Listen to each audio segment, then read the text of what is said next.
Hello my dear students, Gayatri Vidya Mandir उच्च माध्यमिक विद्यालय सांचौर, जिला जालौर के हमारे इस यूट्यूब चैनल पर आप सभी का एक बार फिर से स्वागत है।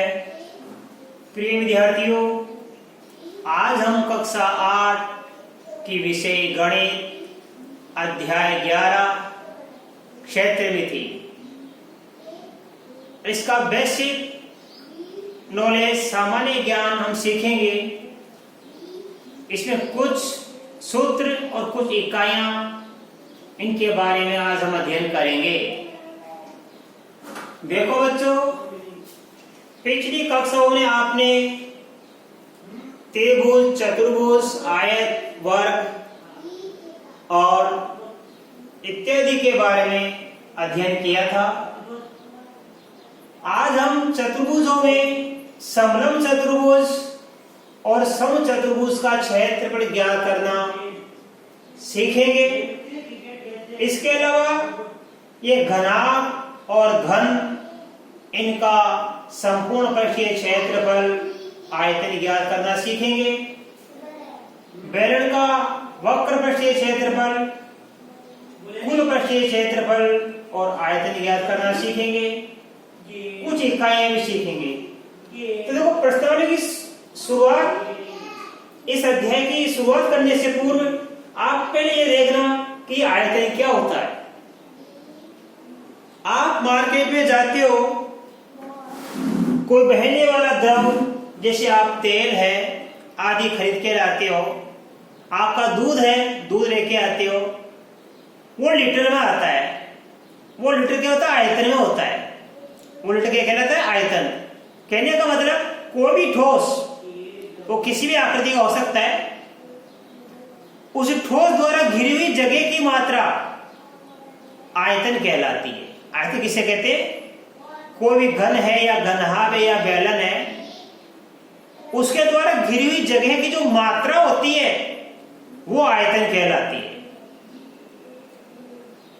अब देखो, उस ठोस में कोई हम द्रव डालते हैं। अब ठोस किसी भी आकार का हो सकता है, तो ठोस में जब हम कोई भी द्रव डालते हैं तो वो द्रव उस ठोस के आकार के रूप में ढल जाता है। उसी के अनुसार अंदर वो अपना स्थान ग्रहण कर लेता है। वो उसकी धारिता कहलाती है। जब कोई ठोस है, वो जितनी जगह घेरता है वो उसका आयतन कहलाता है। और जब किसी आकृति में या किसी भी ठोस में हम कोई द्रव डालते हैं तो वो द्रव उस ठोस आकृति के अनुसार ही अपना स्थान ग्रहण कर लेता, उसी रूप में ढल जाता है, वो उसकी धारिता कहलाती है। देखो, अब हम शुरुआत करेंगे नंबर 1 पॉइंट। समलंब चतुर्भुज का क्षेत्रफल ज्ञात करने का सूत्र क्या होता है? 1/2 गुणा समांतर भुजाओं का योग गुणा ऊंचाई। अब बच्चों, इस सूत्र आपको याद करना जरूरी है। ये आज जो सारे सूत्र मैंने लिखे, इनको आप याद करोगे तो अपन को प्रश्नावली याद करने में बड़ी सुविधा होगी। अब सबसे पहले देखो, समलंब होता क्या है?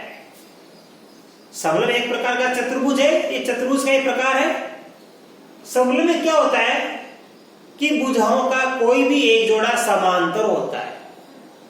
जब भुजाओं के दोनों जोड़े समांतर होते हैं, ऐसा समझ में, तो वो समलंब नहीं होता है, वो समांतर चतुर्भुज कहलाता है या समचतुर्भुज भी कहलाता है। इनकी विशेषता होती है। देखो, समलंब चतुर्भुज में भुजाओं का कोई भी एक जोड़ा क्या होता है? समांतर होता है। जैसे देखो,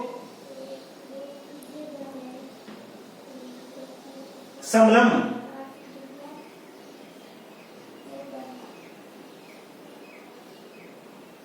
मान लो ये और ये, ठीक है।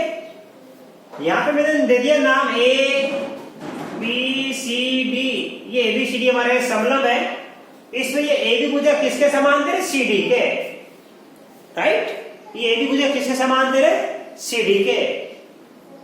और ये दोनों भुजा AD और BC समांतर नहीं है, ये दोनों भुजाएं असमांतर है।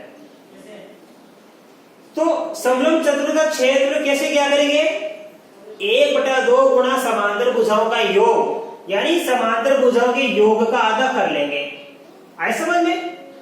और ऊंचाई, ऊंचाई का मतलब होता है इस दोनों समांतर भुजाओं के बीच की ये लंब दूरी, ये ऊंचाई होती है। तो देखो समलंब का छेद ज्ञात करने के लिए इन समांतर भुजाओं का योग कर लेंगे और उसका क्या कर लेंगे, आधा, और ये ऊंचाई, इस ऊंचाई से हम गुणा कर देंगे तो हमको प्राप्त हो जाएगा समलंब चतुर्भुज का क्षेत्रफल। राइट, अब आगे बढ़ेंगे। देखो पॉइंट नंबर 2, पॉइंट नंबर 2 में देखो इसमें लिखा समचतुर्भुज का क्षेत्रफल ज्ञात कीजिए। तो समचतुर्भुज का क्षेत्रफल का सूत्र होता है 1/2 इंटू विकर्णों का गुणनफल, ये आपको याद करना है। अब समचतुर्भुज किसे कहते हैं पहले ये समझो आप। समचतुर्भुज की चारों भुजाएं समान होती है और दोनों विकर्ण समकोण पर समद्विभाजित होते हैं। देखो बच्चों मैं बता रहा हूं समचतुर्भुज,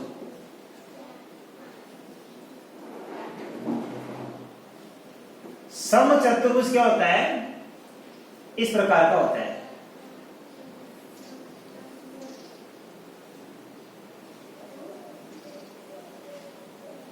ये दोनों विकर्ण और यहां बन जाता है समकोण, ये भी समकोण, ये भी समकोण, ये 90 डिग्री बन जाते हैं। दोनों विकर्ण परस्पर क्या करते हैं, समकोण पर समद्विभाजित करते हैं। इसकी चारों भुजाएं समान होती है। तो समचतुर्भुज का क्षेत्र कैसे क्या करेंगे, विकर्णों का गुणनफल का आधा, विकर्णों के गुणनफल का क्या कर देंगे, आधा। ये विकर्ण AC, ये विकर्ण BD, इस AC और BD के माप को गुणा कर देंगे और उसका आधा कर लेंगे, यानी 1/2 का मतलब आधा। तो ये भी आपको समझ में आ गया कि समचतुर्भुज का क्षेत्र कैसे क्या करेंगे, 1/2 गुणा विकर्णों का गुणनफल। नंबर 3, घनाभ का संपूर्ण पृष्ठीय क्षेत्रफल। घनाभ में क्या होता है कि घनाभ में 6 आयताकार फलक होते हैं, जबकि घन में क्या होते हैं, 6 वर्गाकार फलक होते हैं। देखो बच्चों मैं घनाभ बना रहा हूं, ये घनाभ,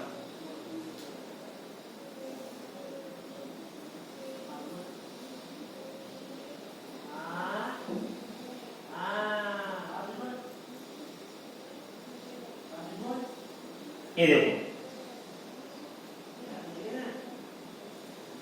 ये हमारा क्या घनाभ है, इसमें 6 आयताकार फलक होते हैं, आमने सामने के पृष्ठ समान होते हैं। ये क्या इसकी लंबाई, ठीक है, और ये क्या इसकी चौड़ाई, और ये क्या इसकी ऊंचाई। आई बात समझ में, ये ध्यान देना। तो इसकी लंबाई, चौड़ाई, ऊंचाई। अब क्या इसमें 6 आयताकार पृष्ठ होते हैं, आमने सामने के 2 पृष्ठ समान, आमने सामने के 2 पृष्ठ क्या होते हैं, समान होते हैं। जैसे देखो मान लो कि यहाँ पे ये एक घनाभ के आकार का है, तो ये पृष्ठ इसके समान होगा, ये पृष्ठ इसके समान होगा और ये पृष्ठ इसके समान होगा, ठीक है।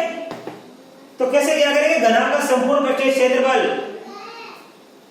2 गुणा कोष्ठक में A into B plus B into H plus H into L। एक बार तो L और B का गुणा कर देंगे, फिर B और H का गुणा कर देंगे, फिर H और L। यहाँ L B H क्या है, L का मतलब लंबाई, B का मतलब चौड़ाई और H का मतलब घनाभ की ऊंचाई।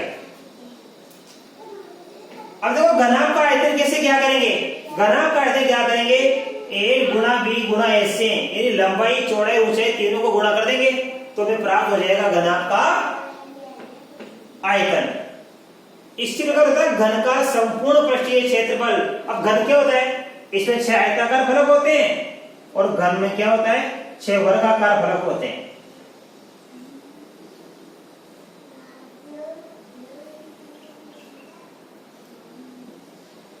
ये तो ये इसकी क्या है, वही तरीका है, ध्यान देना, ये B और ये H। अब इसमें क्या तीनों नाप समान होते हैं, ये तीनों माप क्या है, ये समान होते हैं। मान लो ये भी है, लंबाई भी है, चौड़ाई भी है, और ये लंबाई, चौड़ाई, ऊंचाई तीनों समान माप की होती है। तो घन का संपूर्ण पृष्ठीय क्षेत्र ज्ञात करेंगे 6a², ये सूत्र लगा के हम ज्ञात करेंगे। और घन का आयतन का सूत्र करेंगे a³ मतलब भुजा क्यूब, भुजा क्यूब का सूत्र लगा के हम ज्ञात कर लेंगे घन का आयतन। अब देखो इसी प्रकार देखो बेलन, बेलन 3 हिस्सों में बटा हुआ था बच्चों। सिलेंडर,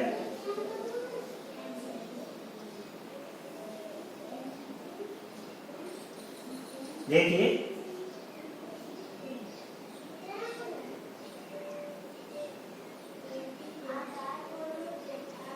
इस प्रकार का सिलेंडर होता है बेलन। ये 3 हिस्सों में होता है। ये आधार यानी इसका सतह, इसका तल ये वर्ताकार होता है।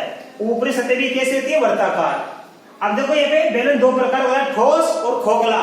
ठोस का मतलब है कि वो दोनों सिरों से बंद होता है या किसी भी एक सिरे से बंद, दोनों सिरों से बंद होता है। और खोखले का मतलब ये सिरे खुले होते हैं। खोखला बेलन का मतलब ये सिरे खुले होते हैं, आपका ठोस बेलन नहीं चलेगा। तो देखो बेलन 3 हिस्सों में होता है, ये वर्ताकार होता है भाग। इसका क्षेत्रफल पाई आर स्क्वायर से ज्ञात करेंगे। इस हिस्से का किससे ज्ञात करेंगे हम? ये भी पाई आर स्क्वायर से ज्ञात करेंगे। और जो बीच का भाग होता है ये होता है वक्र पृष्ठ। बेलन का बीच का भाग क्या कहते हैं? वक्र पृष्ठ। और इसका सूत्र होता है 2 पाई आर एस। तो बेलन का वक्र पृष्ठ किससे ज्ञात करेंगे हम? 2 पाई आर एस का सूत्र लगा के हम ज्ञात करेंगे। बेलन का वक्र पृष्ठ क्षेत्रफल 2 पाई आर एस, ये सूत्र लगा के हम ज्ञात करेंगे। ये 2 पाई आर क्या होती है? उस बेलन के इस आधार की परिधि यानी वृत्त की परिधि ज्ञात करने का सूत्र 2 पाई आर होता है।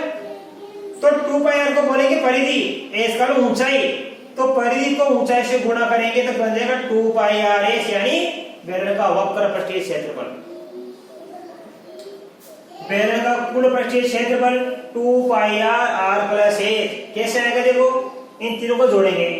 अब ये इसका समान होता है पाई आर स्क्वायर कितना हो गया?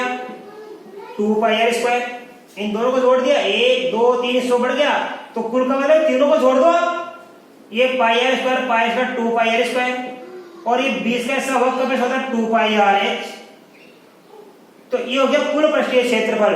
ये दोनों वर्ताकार भागों का क्षेत्रफल और ये बीच वाला हो गया वक्र पृष्ठ का क्षेत्रफल 2 pi R square plus 2 pi R H. अब कॉमन निकालो, 2 पाई आर दोनों जगह 2 पाई आर मैंने बाहर निकाल दिया। अब 2 पाई आर बाहर आ गया तो आर 2 बार था, यह आर बच जाएगा। 2 बाहर आ गया, पाई बाहर आ गया, आर 2 बार था, 1 बार बाहर आ गया तो आर बच गया। 2 पाई आर ये बाहर आ गया 2 पाई आर, तो यहां बच जाएगा एच। तो इसी का रूप है ये आगे रखा हुआ। ये 2 पाई आर प्लस कैसे आया एच? इन दोनों का योग है ये। इसमें कॉमन निकाल दिया 2 पाई आर, इसमें कॉमन आ गया 2 पाई आर, तो अंदर बच गया आर प्लस एच। इस प्रकार ये सूत्र बनता है। तो बेलन का कुल पृष्ठीय क्षेत्रफल कैसे बनता है ये सूत्र? इन दोनों वर्ताकार भागों के क्षेत्रफल में ही बीच वाले वक्र भाग का क्षेत्र जोड़ देंगे तो pi R square plus 2 pi R H plus इन तीनों को जोड़ेंगे तो pi R square 2 pi R square हो गया। ये 2 पाई आर एच, इसमें कॉमन निकाल दिया 2 पाई आर, तो अंदर बच गया आर प्लस एच। ये आ गया हमारा बेलन का कुल पृष्ठीय क्षेत्रफल। बेलन का आयतन आगे ज्ञात करने का सूत्र होता है पाई आर स्क्वायर एच, अर्थात ये पाई आर स्क्वायर क्या होता है? इस वर्ताकार भाग का क्षेत्रफल। इस पाई आर स्क्वायर में हम इस ऊंचाई का यहां से लेके बेलन की ऊंचाई होती है ऊंचाई, तो इस पाई आर स्क्वायर को एच से गुणा करेंगे, इसको इसके क्षेत्रफल को एच से गुणा करेंगे तो क्या प्राप्त हो जाएगा? आयतन। बेलन का आयतन होता है पाई आर स्क्वायर एच। अब इकाइयां 1 मीटर स्क्वायर में होता है 10,000 सेमी स्क्वायर। इसी प्रकार 1 मीटर क्यूब में होता है 10 लाख सेमी क्यूब, या 1 मीटर क्यूब बराबर होता है 1000 लीटर। और थर्ड लिखा है 1000 सेमी क्यूब बराबर होता है 1 लीटर। अब देखो कैसे होता है। यदि आपको मीटर स्क्वायर को सेमी स्क्वायर बदलना है तो 10,000 से गुणा कर देना। इस मीटर वाले को सेमी में बदलना है तो आप गुणा कर देना, और सेमी वाले को मीटर में बदलना है इधर वाले में तो आपको भाग दे देना है। 1 मीटर स्क्वायर बराबर 10,000 सेमी स्क्वायर कैसे आया? देखो 1 मीटर स्क्वायर बराबर होता है 1 metre into 1 metre. 1 metre square का क्या हो गया? 1 मीटर स्क्वायर 2 बार आएगा, 1 मीटर इंटू 1 मीटर। 1 को इससे गुणा के मीटर स्क्वायर, मीटर को मीटर से गुणा के मीटर स्क्वायर। 1 मीटर में कितना सेमी होता है? 100 सेमी। फिर 1 मीटर में कितना होता है? 100 सेमी। 100 को 100 से गुणा करेंगे 10,000, सेमी को सेमी से गुणा करेंगे तो सेमी स्क्वायर, तो 1 मीटर स्क्वायर बराबर आ गया 100 सेमी स्क्वायर। अब मान लो 1 मीटर क्यूब है, ये 1 मीटर की आयतन है, ये क्षेत्रफल है। 1 मीटर क्यूब बराबर क्या होगा? 3 बार लिख लो आप। ये 3 बार लिख लो आप। तो 1 मीटर क्यूब का 1 मीटर गुणा 1 मीटर गुणा 1 मीटर, 100 सेमी गुणा 100 सेमी गुणा 100 सेमी, 2 और 2 4 2 6, ये 2 और 2 4 2 6 जीरो आ गई। तो 1 मीटर क्यूब बराबर गया 10,000 सेमी क्यूब। और ध्यान देना 1 मीटर क्यूब बराबर 1000 लीटर होता है। ये इंपॉर्टेंट है, इस पर सवाल आएगा आपका 100%। ये ध्यान देना 1 मीटर क्यूब बराबर 1000 लीटर। तो 2 मीटर क्यूब बराबर 2000 लीटर, 3 मीटर क्यूब बराबर 3000 लीटर। ध्यान देना तो 1 मीटर क्यूब बराबर होता है 1000 लीटर और 1000 सेमी क्यूब बराबर होता है 1 लीटर। तो 1 लीटर जो आप मार्केट से दूध की थैली लेके आते हैं कब 1 लीटर वाली, उस 1 लीटर का मतलब होता है वो 1000 सेमी क्यूब उसका आयतन है। अब देखो किसी ठोस द्वारा घिरी हुई जगह की मात्रा क्या कहलाती है? आयतन। ये मैंने भी आपको शुरू में बताया था कि आयतन किसे कहते हैं? कोई भी ठोस जितनी जगह घेरता है वो उसका आयतन कहलाती है। और ठोस में जब वो कोई द्रव डालते हैं तो द्रव उसी ठोस के आकार के अनुसार अपने आकार में ढल जाता है, वो उसकी धारिता कहलाती है। तो बच्चों आज ये सारे सूत्र याद करना। इसके बाद हम आपको कल भी इस प्रश्नावली की 11.1 के सवाल हल कराएंगे। तब तक के लिए धन्यवाद।